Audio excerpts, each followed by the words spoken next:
नमस्कार, जय हिंद। मैं हूं राजेश राणा और आप देख रहे हैं नेक्स्ट टीवी। नेक्स्ट टीवी में आज हम बात कर रहे हैं प्यार में पाकिस्तान से आई सीमा हैदर के बारे में। कई लोग सवाल उठा रहे हैं कि सीमा हैदर एक पाकिस्तानी जासूस है जिसने सचिन को अपने प्यार के जाल में फंसाया है और वो भारत से कोई सूचना या कोई ऐसी इंफॉर्मेशन निकालने के लिए आई है जो पाकिस्तान के लिए कहीं ना कहीं या किसी भी समय फायदा पहुंचा सके। तो आइए इन्हीं सवालों का जानने के लिए हमने बहुत सारी रिसर्च की है। चलते हैं उसी प्रोग्राम की ओर। सीमा हैदर पर जासूस होने का शक क्यों हो रहा है? चौथी क्लास तक पढ़ी सीमा इतनी अच्छी हिंदी और अंग्रेजी कैसे बोल लेती है? सीमा हैदर पाकिस्तान के सबसे गरीब इलाके बलूचिस्तान से आती है। सीमा हैदर के परिवार ने भयानक गरीबी और मुफलिसी में जीवन बिताया है। सीमा हैदर का पति मजदूरी का काम करता है और फिर सीमा के पास इतने पैसे और मोबाइल कहां से आए? सीमा का भाई पाकिस्तानी फौज में है। सीमा पाकिस्तान के कराची में रह रही थी जो पाकिस्तानी आर्मी और खुफिया एजेंसी का गढ़ कहा जाता है। ये ऐसे सवाल हैं जो काफी कुछ सोचने को मजबूर कर देते हैं। जो पत्रकार लोग थोड़ा बहुत भी खुफिया एजेंट्स के बारे में जानते हैं या फिर जिस किसी ने भी खुफिया एजेंट्स पर बनी फिल्में देखी हैं, वो इन सवालों की इंपॉर्टेंस को समझ गए होंगे। हम इन्हीं सवालों की तह तक जाएंगे। पाकिस्तान से भी हमने अपने कुछ सोर्सेज के जरिए सीमा हैदर के इलाके और परिवार के बारे में सूचनाएं निकाली हैं। तो आइए आगे बढ़ने से पहले आप भी अपने राष्ट्रवादी चैनल नेक्स्ट टीवी को सब्सक्राइब कर लें, जिससे सभी वीडियो आप तक पहुंचती रहें और साथ ही वीडियो को ज़्यादा से ज़्यादा लोगों के पास पहुंचाते रहें, जिससे राष्ट्रवाद की अलख के लिए हम और ज़्यादा से ज़्यादा वीडियो बनाने के लिए प्रेरित हो सकें। तो चलिए ऊपर बताए इन्हीं सवालों को समझने की हकीकत जानने के लिए आप हमारे साथ बने रहिए और साथ ही चैनल को सब्सक्राइब कर लीजिए, जिससे आपको और भी कई खुफिया जानकारी वाली वीडियोस मिल सके। सबसे पहले आपको बता दें कि पाकिस्तान की सीमा हैदर और भारत के सचिन मीणा की लव स्टोरी कैसे शुरू हुई। आप सब जानते हैं पबजी खेलने के दौरान सीमा और सचिन एक दूसरे के संपर्क में आए। सीमा ने सचिन के प्यार में सीमा लांघ दी और चली आई अवैध तरीके से भारत में अपने 4 बच्चों को लेकर नेपाल के रास्ते। सीमा पाकिस्तान के उस इलाके से आती है जहां लड़कियां अपने प्रेम को अक्सर जाहिर नहीं कर पाती। हर साल अपने प्यार का खुलेआम इजहार करने के आरोप में वहां दर्जनों लड़कियों को मार दिए जाने की रिपोर्ट भी सामने आती है। लेकिन सीमा ने न सिर्फ प्यार का इजहार किया, बल्कि उन्होंने अपने पति गुलाम हैदर को छोड़कर भारत में अपने प्रेमी के साथ रहने की ठान ली और एक सुबह उस सफर पर निकल पड़ी जो मुश्किलों से भरा था, जिसका सिर्फ पता ये था कि भारत में उनका एक प्रेमी है जिसके पास उन्हें जाना है बच्चों के साथ। ये बहुत बड़े जिगर की बात है एक महिला के लिए।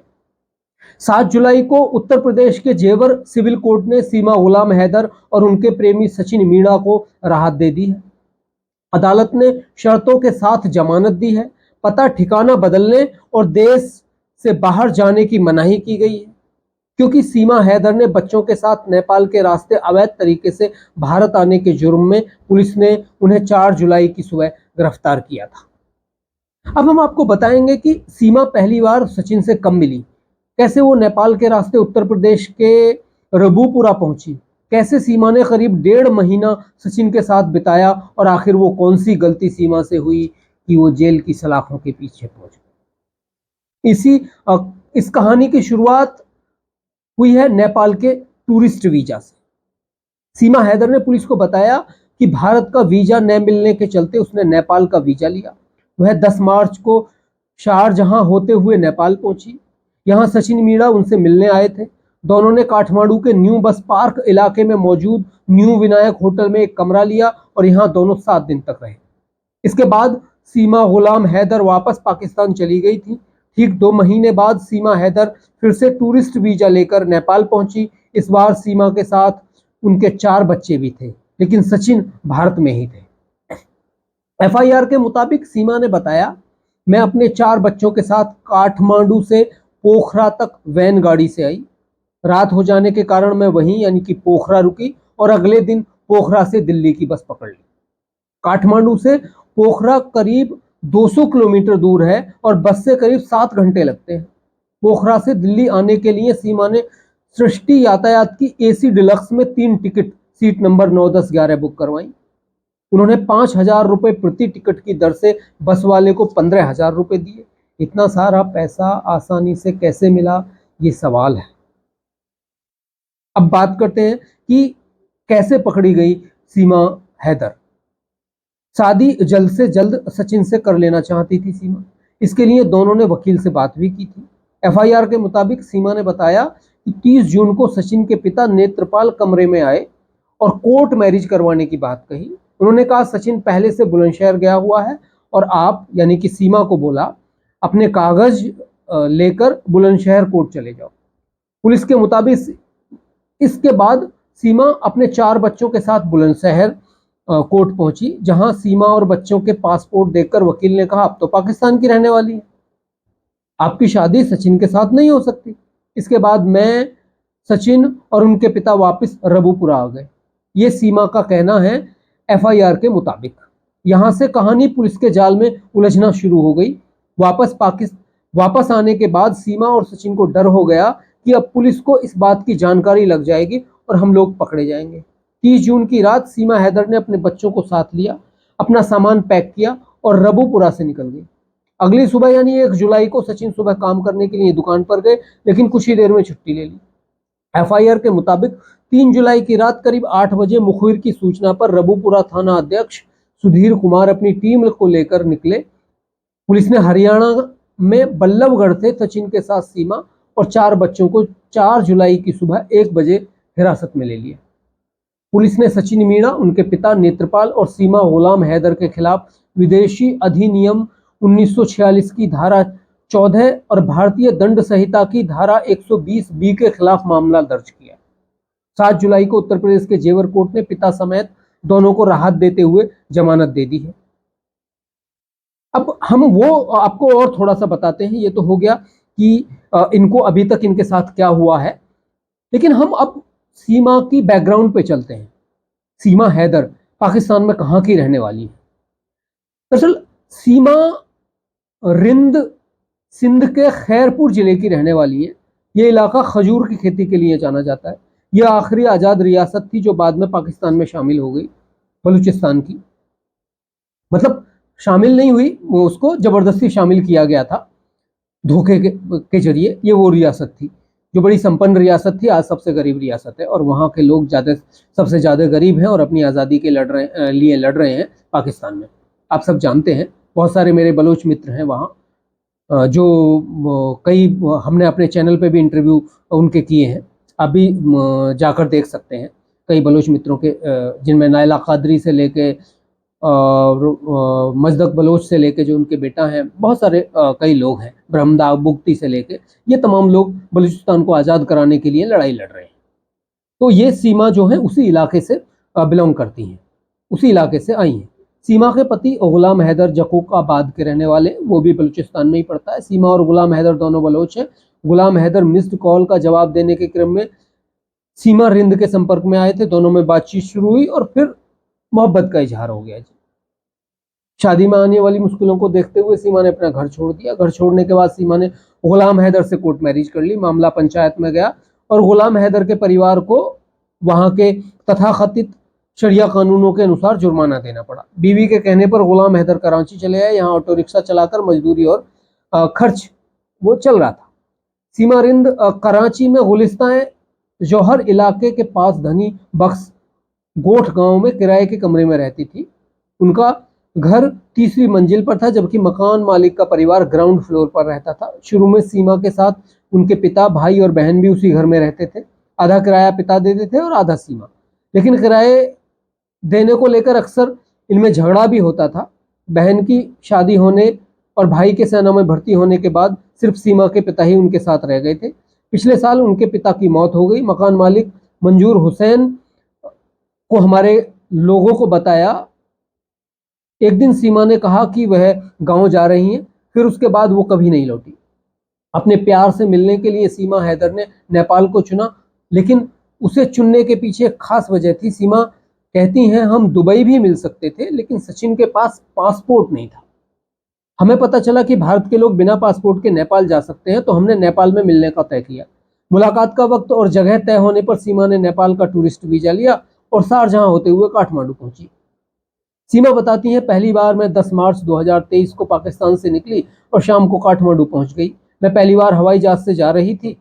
जहाज उड़ा तो मैं बिल्कुल बहरी सी हो गई। मुझे पता नहीं लग रहा था कि कानों में दर्द क्यों हो रहा है। साथ में बैठे लोगों से मैंने पूछा कि कानों में दर्द क्यों हो रहा है, तो उन्होंने कहा, ये नॉर्मल है, जहाज उड़ते वक्त दर्द होता ही है। काठमांडू में सचिन पहले से ही सीमा का इंतजार कर रहे थे। सचिन के मुताबिक उन्होंने न्यू बस पार्क इलाके के न्यू विनायक होटल में एक कमरा किराए पर लिया, जिसके लिए वो होटल मालिक को हर रोज 500 रुपए देते थे। सीमा हैदर के इंस्टाग्राम पर इस दौरान के कई ऐसे वीडियो पड़े हैं जिसमें दोनों काठमांडू की सड़कों पर घूमते हुए नजर आ रहे हैं। इसी दौरान दोनों ने एक बड़ा फैसला किया।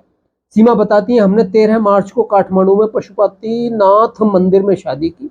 एक टैक्सी वाले भाई की मदद से हम लोग शादी कर पाए। हमारे पास वीडियो भी है। मैंने खुद हिंदू धर्म अपनाया, मुझे किसी ने दबाव में नहीं डाला।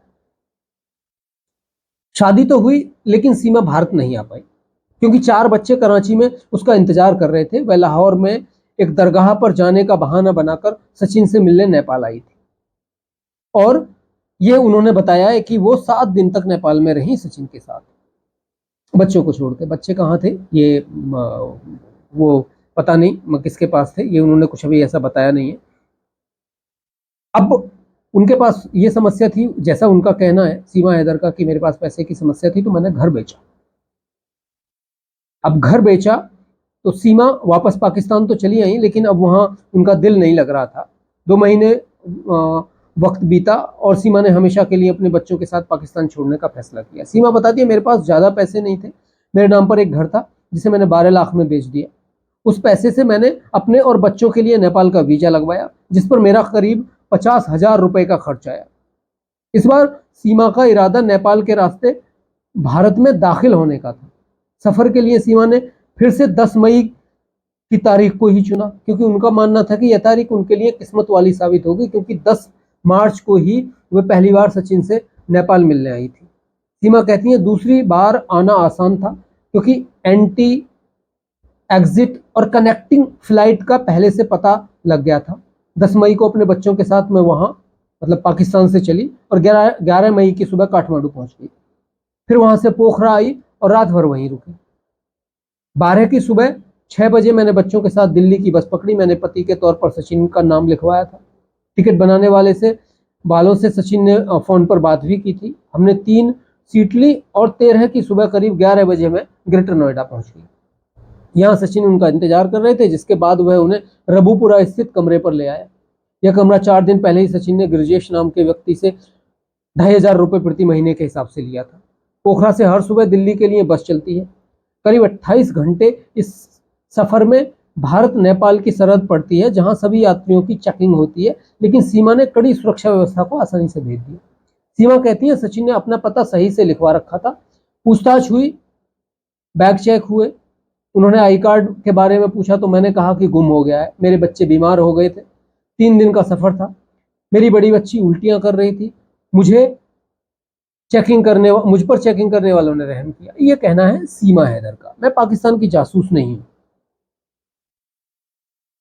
सीमा हैदर जिस तरीके से भारत में दाखिल हुई, उसे देखने के बाद कई लोगों ने उन पर आरोप लगाए कि वे पाकिस्तान की जासूस है। पाकिस्तान की सेना में उनकी भाई की नौकरी है। उनके पास से 4 मोबाइल फोन की बरामदगी ने भी लोगों के मन में शक को और गहरा दिया। इन आरोपों पर बोलते हुए सीमा ने कहा, मैं जासूस नहीं हूं। सचिन से प्यार के चक्कर में मैंने घर से बाहर घूमना शुरू किया, पासपोर्ट बनवाए। हमारे यहाँ घर से बाहर जाने की इजाजत नहीं होती। मैं गरीब परिवार से हूं। मैंने ज्यादा पढ़ाई लिखाई नहीं की है। हाँ, मैं अंग्रेजी में थोड़े शब्द बोल लेती हूँ। इसका मतलब ये नहीं कि मुझे इंग्लिश आती है। आप 2 लाइन इंग्लिश बुलवाइए तो मैं तुतलाने लगूंगी। वो बताती है, मैंने भारत में पुलिस के सामने कुछ भी झूठ नहीं बोला है। पुलिस ने जो कुछ भी पूछा सब कुछ सही सही बताया। 2022 में मेरे भाई की नौकरी पाकिस्तानी सेना में लगी। वो बहुत कम पैसा पाते हैं, उन्हें महज 18,000 रुपये के करीब मिलते हैं पाकिस्तानी। 3 आधार कार्ड और 5 मोबाइल के सवाल पर उन्होंने कहा हमारे पास 5 फोन थे, जिसमें से एक मेरा, 3 मेरे बच्चों के और एक सचिन का था। मेरे बच्चे फोन चलाते हैं। इसके अलावा मेरे पास पाकिस्तान के 3 आधार कार्ड थे, जिसमें एक मेरे पिता, एक गुलाम हैदर और एक मेरा कार्ड शामिल था। पाकिस्तान वापस नहीं जाना चाहती है सीमा हैदर, ये कहना है उनका। सीमा का कहना है अब वे भारत में ही रहना चाहती हैं और सचिन के साथ खुश है, लेकिन अपनी बहनों को याद कर उनकी आंखों में आंसू आ जाते हैं।